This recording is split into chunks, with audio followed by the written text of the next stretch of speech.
दोस्तों, बाबा साहब डॉक्टर भीमराव अंबेडकर की मूर्ति में इशारा करती उंगली का क्या अर्थ है? आइए समझें। आजकल भारत रत्न डॉक्टर भीमराव अंबेडकर की यह फोटो सोशल मीडिया से लेकर इलेक्ट्रॉनिक मीडिया में दिखाई जा रही है।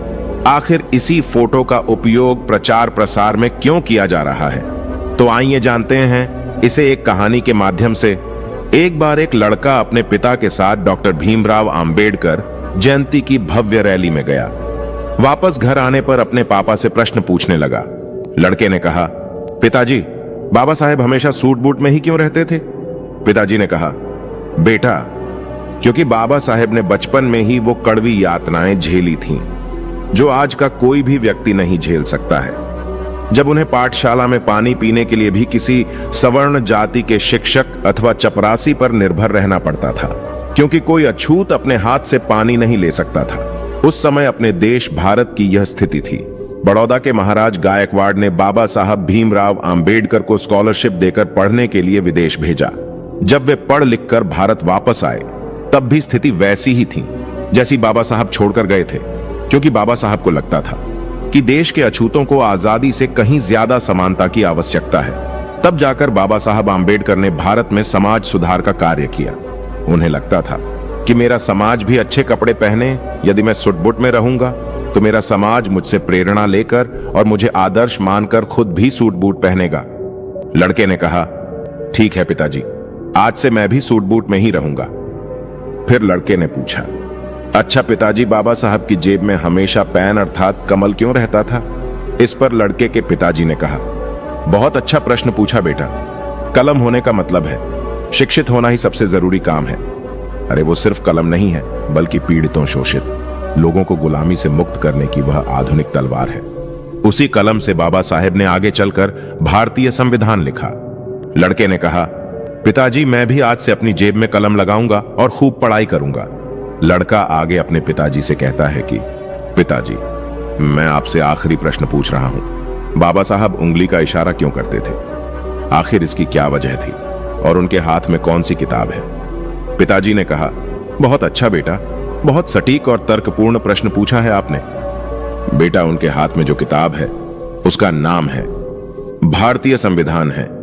इस संविधान से भारत देश चलता है और यह संविधान बाबा साहब अंबेडकर ने बनाया है। इतना जातिवाद होने के बावजूद भी हमारे बाबा साहब ने हार नहीं मानी। वो लड़ते रहे और अंत में ऐसा संविधान बना दिया। न कभी ऐसा बना और ना ही कभी ऐसा बनेगा। विश्व का सबसे बड़ा लिखित संविधान अपने देश भारत का है। और बेटा, मैं गर्व से कह सकता हूं कि मैं इस भारत देश का निवासी हूं। इसी संविधान से सभी को समता, स्वतंत्रता, न्याय और बंधुत्वता को बल मिलता है। और हां बेटा, उंगली के इशारे का मतलब है तुम ही इस देश के शासक हो। जाओ, पहले इस संविधान में दिए अपने कर्तव्यों और अधिकारों को जानो और फिर अपने में से योग्य व्यक्ति को संसद भेजो जो आपके हक और अधिकारों को उठा सके। अगर इस संविधान को सही मायने में अमल में लाना है तो योग्य लोग संसद में आने चाहिए। वह उंगली से यह संबोधन करते हैं कि अपने भले के लिए स्कूल, कॉलेज और संसद में जाओ। लड़का कहता है, धन्यवाद पिताजी, मैं भी बाबा साहेब के विचारों पर चलूंगा और इस देश का शासनकर्ता बनकर बहुत आगे ले जाऊंगा। वैसे तो बाबा साहेब ने कहा है, मेरी जय जयकार करने की अपेक्षा मेरे बताए हुए मार्ग का अनुसरण करें। दोस्तों, बाबा साहब भीमराव अंबेडकर का जितना प्रभाव हमें भारत में देखने को मिलता है, उससे कहीं ज्यादा प्रभाव हमें विदेशों में देखने को मिलता है, क्योंकि बाबा साहब एक ऐसे व्यक्तित्व हैं जो हर समाज, हर देश, हर तबके के लिए एक आदर्श स्रोत के रूप में देखे जाते हैं। हम ये तो सभी जानते ही हैं कि बाबा साहब भीमराव अंबेडकर पर अब तक हजारों लाखों किताबें लिखी जा चुकी हैं। बड़े बड़े व्यक्तित्व द्वारा उनका जिक्र किया जा चुका है। लेकिन हाल ही में अभी एक मूवी भी आई हॉलीवुड में, जिसकी स्क्रीनिंग हुई और रिलीजिंग अभी बाकी है। और इस मूवी ने रिलीज होने से पहले ही तमाम रिकॉर्ड्स अपने नाम कर लिए। जी हां, हम बात कर रहे हैं हॉलीवुड में आई ओरिजिन मूवी की, जिसने अमेरिका में हल्ला काटा हुआ है। आखिर बराक ओबामा ने डॉक्टर अंबेडकर पर ऐसा क्या कहा था? भारत में जब पूरा संसद तालियों से गूंज उठा था, आखिर कैसे ओबामा ने बाबा साहब भीमराव अंबेडकर को एक ऐसा व्यक्तित्व बता दिया कि पूरी दुनिया चौंक गई थी? आखिर कब बराक ओबामा ने ऐसा कहा था? सब जानेंगे आज की इस वीडियो में। ये भी बताएंगे कि अमेरिका में कैसे एक बहुत बड़ी प्रतिभा का अनावरण हुआ, वो भी बाबा साहब की प्रतिमा का बताएंगे। आपको उस रोड के बारे में भी जो कि अमेरिका में है और बाबा साहब के नाम पर है।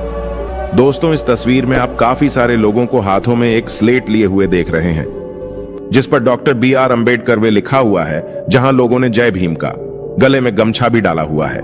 लोगों ने डॉक्टर BR अम्बेडकर नाम की यह रोड प्लेट हाथों में उठा रखी है।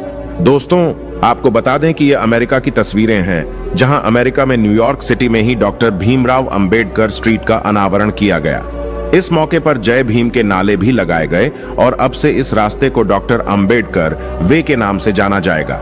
इसके अलावा पिछली साल 15 अक्टूबर 2023 को अमेरिका में ही बाबा भीमराव अंबेडकर की सबसे बड़ी प्रतिमा का अनावरण हुआ और समारोह में जय भीम के नारे लगे।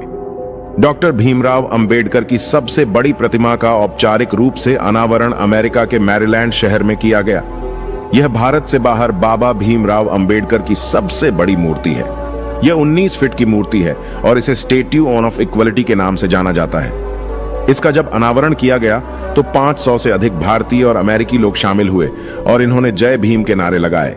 आपको झांत हो कि इस 19 फीट की प्रतिमा को सरदार पटेल की प्रतिमा ऑफ यूनिटी बनाने वाले प्रसिद्ध कलाकार और मूर्तिकार राम सुतार ने बनाई है।